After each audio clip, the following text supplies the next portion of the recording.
My business is with Isengard tonight, with a rockin' stone.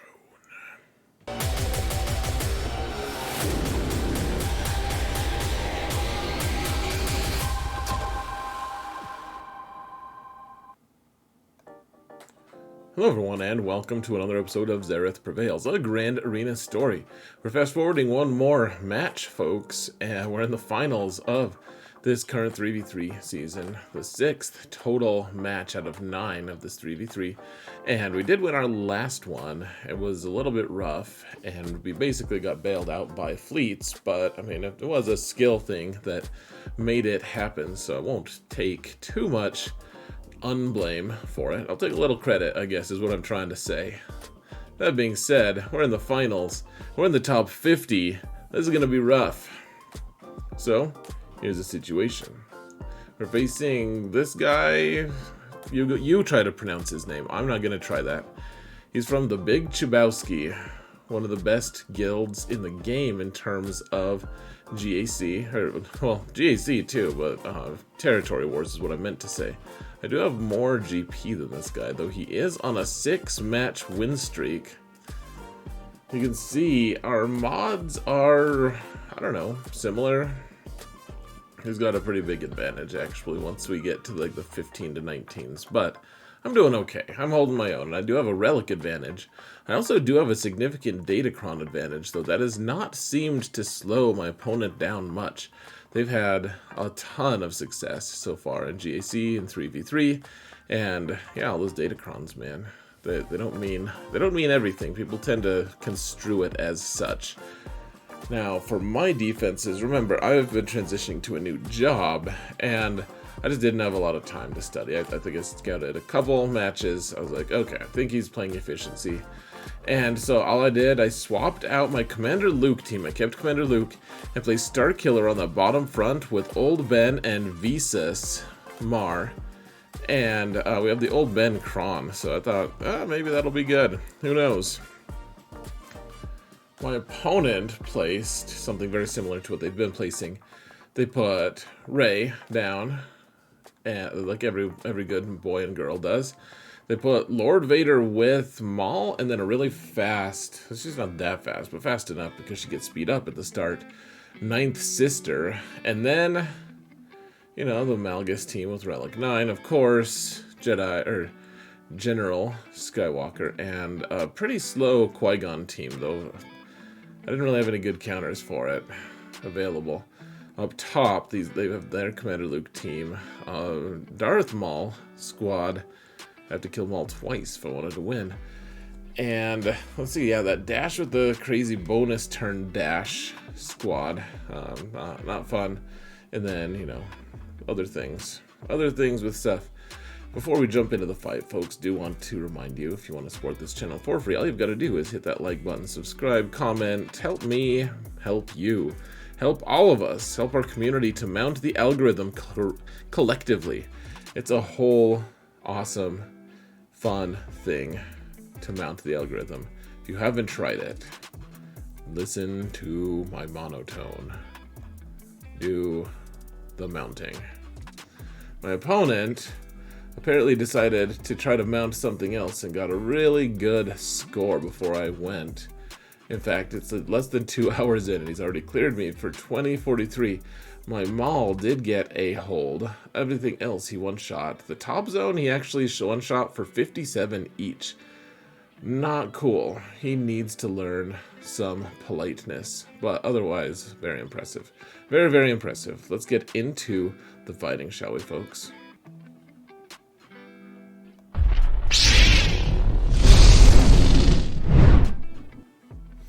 Okay, so for some context, folks, this is going to confuse you a little bit. So, this is actually from my more previous match, and this is going to set it up because Lord Vader with Maul sometimes just kind of skips over Fennec and Bam. Bam needs to get his whistling, or not his whistling birds. He needs to get his bonus turn, which means they have to do a certain amount of damage, and if they pass over that threshold, they can just destroy your team.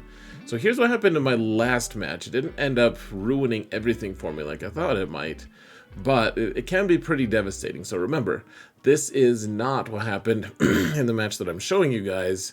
This is what happened in the match previous. So watch Maul. Maul's gonna go pretty soon. Okay, get it. Guy to 5th. Okay, let's cleanse this. Darth Vader, or Lord Vader goes. Maul goes, hits Fennec a couple times, and one-shots her. One-shots Bam, and that's that. I mean, no recourse. We just have to exit. See, he was on the very edge, but there's an RNG component there that just, it's not fun. It's pretty scary, actually. He just kind of leapfrogged my bonus turn and killed Fennec, and then Bam wouldn't have been able to do anything anyways, but he was like, you know what, I'll just kill you too. It's very sad. So with that context in mind, folks, let's get you into the live segment, which is the first match with the first fight. We have to gamble. The only team I have that can consistently one-shot this madness, because Supreme Leader Kylo doesn't work that well against Ninth Sister for whatever reason, is Fennec. So have fun with the live. So last match, this comp I just lost instantly. Just immediate loss. Like no, I didn't even get a turn and they killed everyone but Greef. So, I mean, there's absolutely RNG involved. If we can get a turn with Bam, I think we have a decent chance. But if they kill Fennec or Bam before we can go, which Maul will start doing his stuff, and it'll just be RNG if he hits the wrong people in the wrong combo, and doesn't set off that instant one turn, like we're probably just screwed.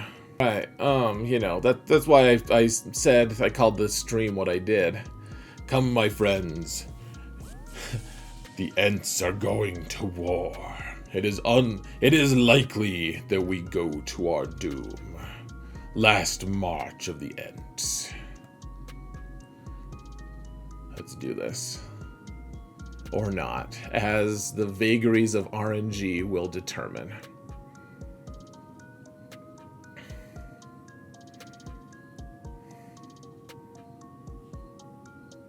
Oh, yes. Oh, that's huge. Okay, big deal there. That was good. Let's see. We don't even need to do the turn meter thing, do we? Yeah, in fact, I mean not to. Because I don't want Fennec to take a turn before Maul finishes up there. Okay.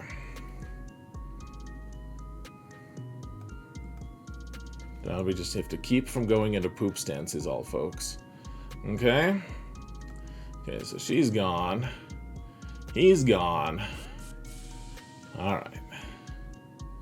He's about to take his ult, though. That's no fun. Okay, let's get him into that at least. They tried to go to their doom. We might still lose here because this, the ult with the ability block spam can really mess with me in a big way. It might not. Hopefully we can heal Greef enough that it keeps him alive, but we'll just have to see.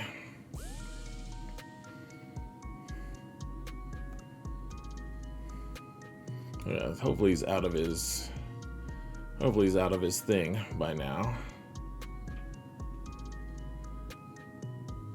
Yeah, okay, so no more ability block at least. That's good.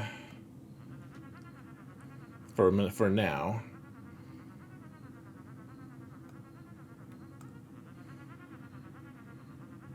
Okay, let's do this.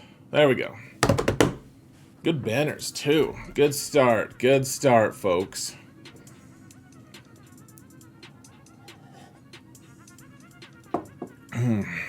Well, you never know. You never know with that comp. We lost hard with it last time. Whew. Alright, so we got through that. And I figured if we could get through that Lord Vader team with one shot, we'd have a shot to win the whole thing. Let's use Jedi Master Luke to take out Rey. Now I made one blunder here, guys. The idea is to kill these guys when we have riposte. And so I got Jedi Master Luke to assist to hit Holdo, and I didn't really mean to have him do that because now she's in damage immunity. What I wanted to do was do one of the big hits like this and just take her out because we have riposte. We're just hitting health. It's the only thing we're hitting when we hit outside of our turn.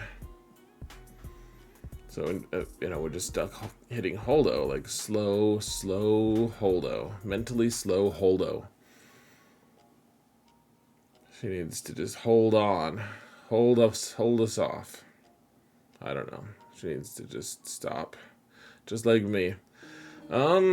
Yeah, so we got Rey into damage immunity. That was enough for that initially. Now let's get the Inspired off of her and try to work on getting our ult ready to go.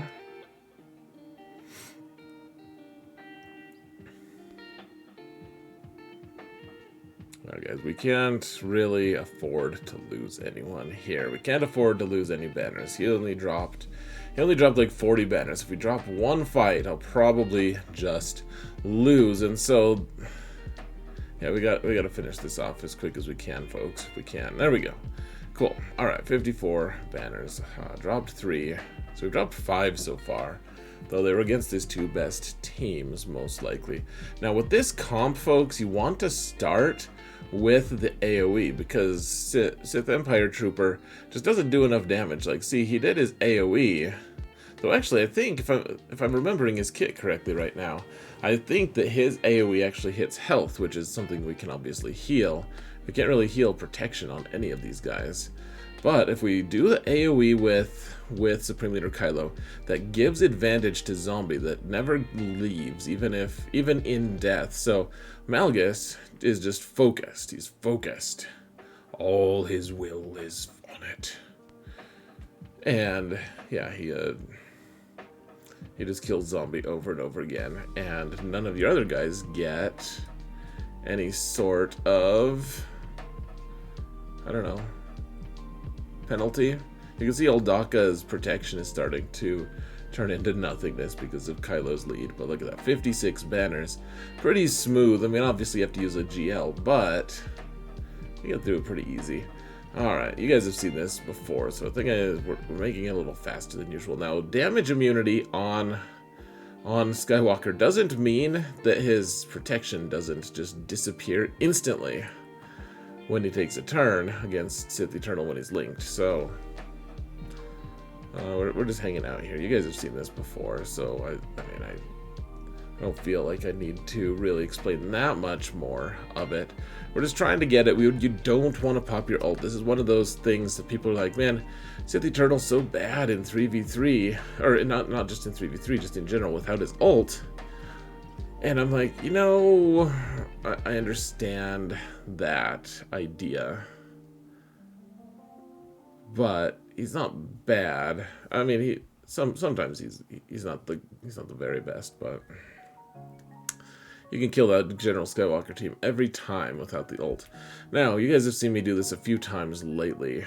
We're just gonna use Basti lead because it gives us more speed than them. And if Anakin does get loose, that's our best chance, best hope of surviving the onslaught of Anakin. That being said, I mean, it's a very expensive counter for those 3 characters, but high banners and consistency is probably what we need. We can't afford any slip-ups, guys. So, no Galactic Legends in the back zone. I don't remember what that team on the bottom is. It's a mystery team, folks. It's a surprise. So, remember, we're going full efficiency here, guys. And, you know, like we've just decided to embrace efficiency mode, unfortunately. Not my cup of tea. That's kind of what my thumbnail is referencing. I've become an efficiency player. Well, in 3s at least. I enjoy slugfests more, but efficiency is probably superior in some ways, at least. It's not just pure crazy efficiency. So anyways, we've got 5 GLs, and we only had to use, what, 3 of them to get through that bottom zone? So now we can use, I think I have Rey left and I have Lord Vader. And so that's the dash with the cool cron. Takes a bonus turn every time I take a turn. Decided to take Lord Vader. Probably could have soloed this, but I just wanted to be safe. And Royal Guard he's safe. He's safe enough. We get 57 there. And alright, let's get Iden here up against Mon Mothma. You guys have seen me do this a million times. Everyone puts Mothra on defense and everyone kills Mothra with Iden. It's very fun. It's quite fun, folks. Alright, increase those cooldowns. We don't want the grenade from Iden stunning all of us.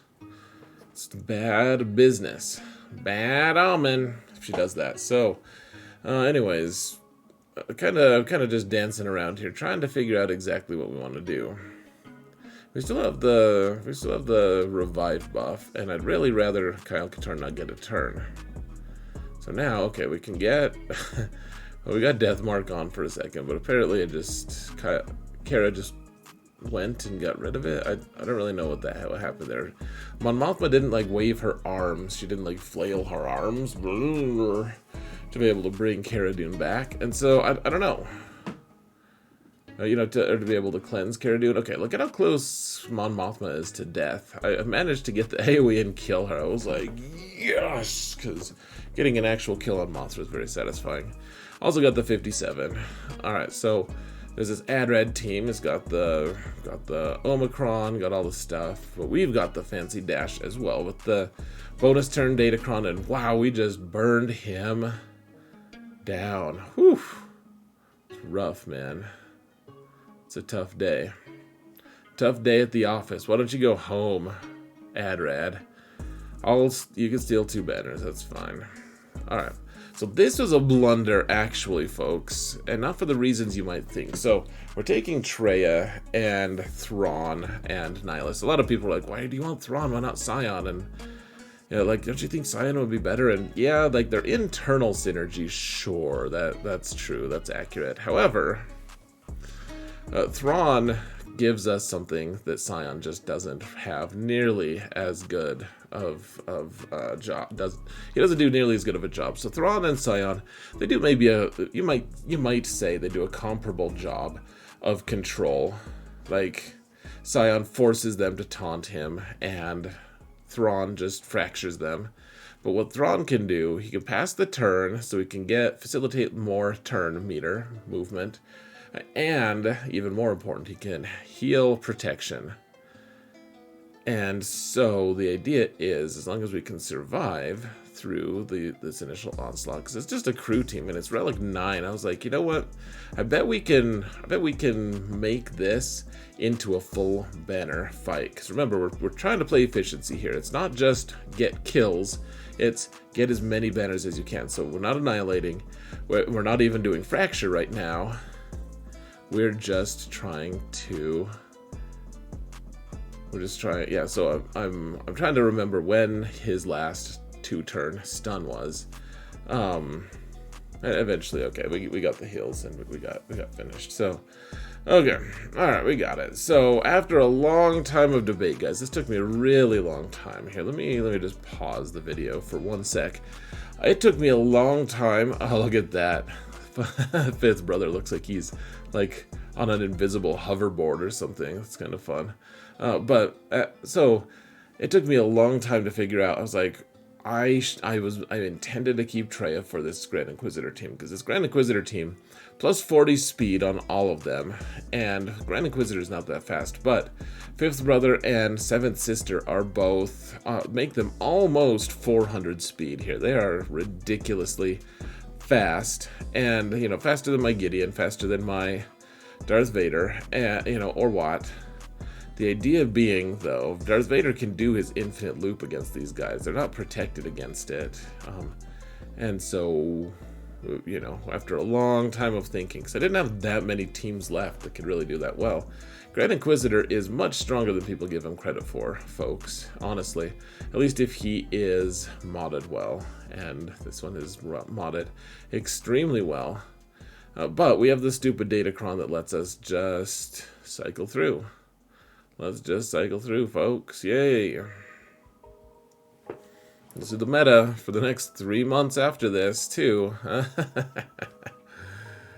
Alright, so we kind of finally killed Grand Inquisitor. Let's just take out... She's about to take a turn anyways. Let's take out 7th Sister. Do a little roast there. That's fun, I suppose. Let's just take him out 600,000 damage. Decent banners. We can move on. So now we can feel free to use Rey against this Commander Luke team. Because we could use Hux against this Commander Luke team is all we really had available. Remember, I do use, I have a lot of teams on offense. I kept a lot of GLs, but I do put a lot of really strong stuff on defense as well. Trying to trip people up. I mean, I tripped my last opponent up.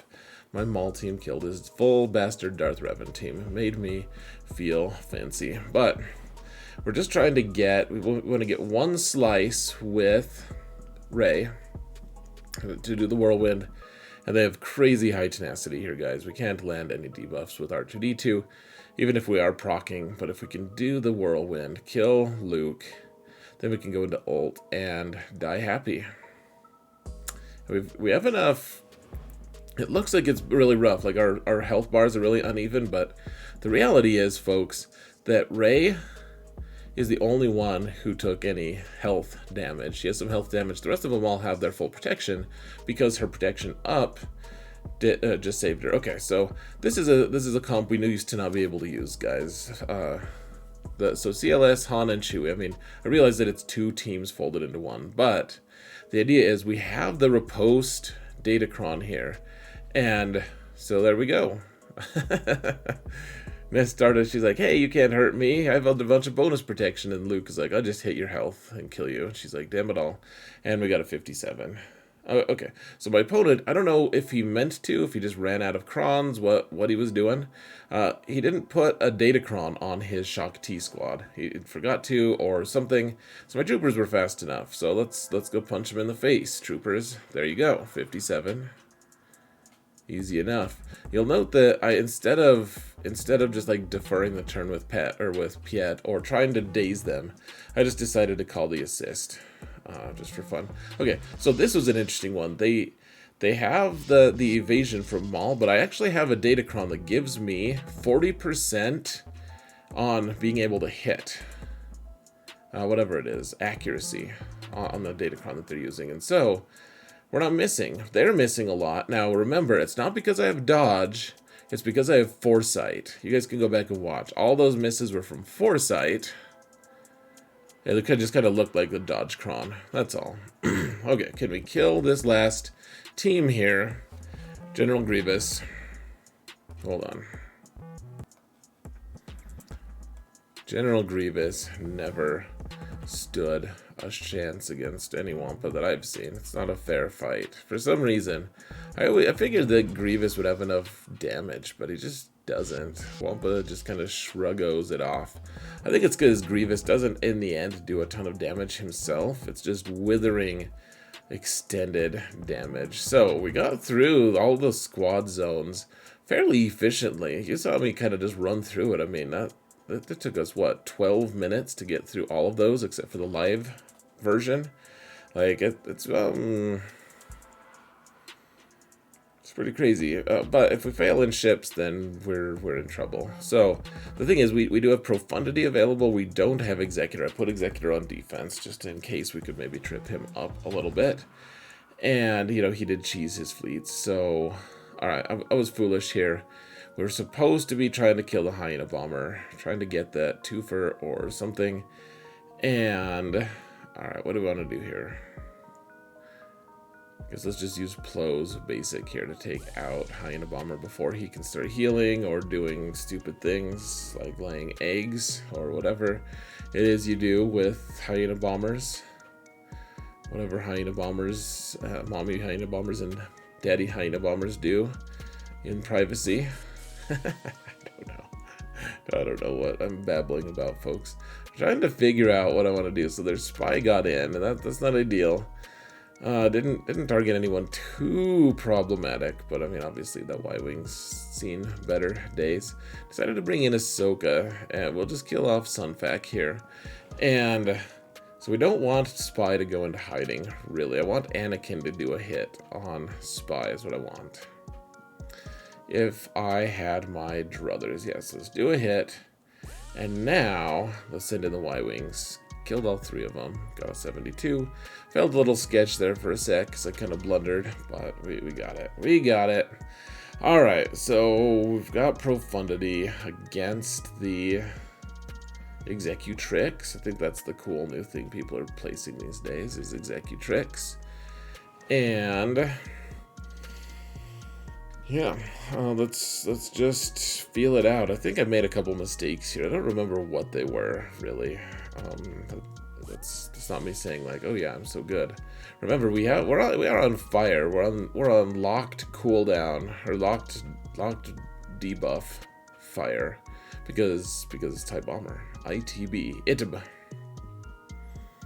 And the turn to the Outrider.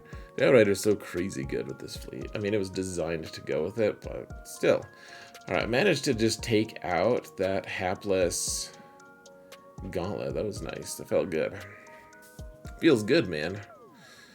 Wondering if I need to start gearing up Gar and ISC on my alt. Gonna have to figure that out. I mean, we're just waiting for Profundity to eventually ship Leia off. There we go. We got the ult here, as long as we can wait around for it. I love how Falcon can go and cause a ton of assists with Profundity. Really fun fleet, guys. Really, really fun fleet, actually. It's made the fleet meta a little bit of a joke lately, but I'm sure we'll figure it out eventually, how to make our lives harder. There's tint, goes away.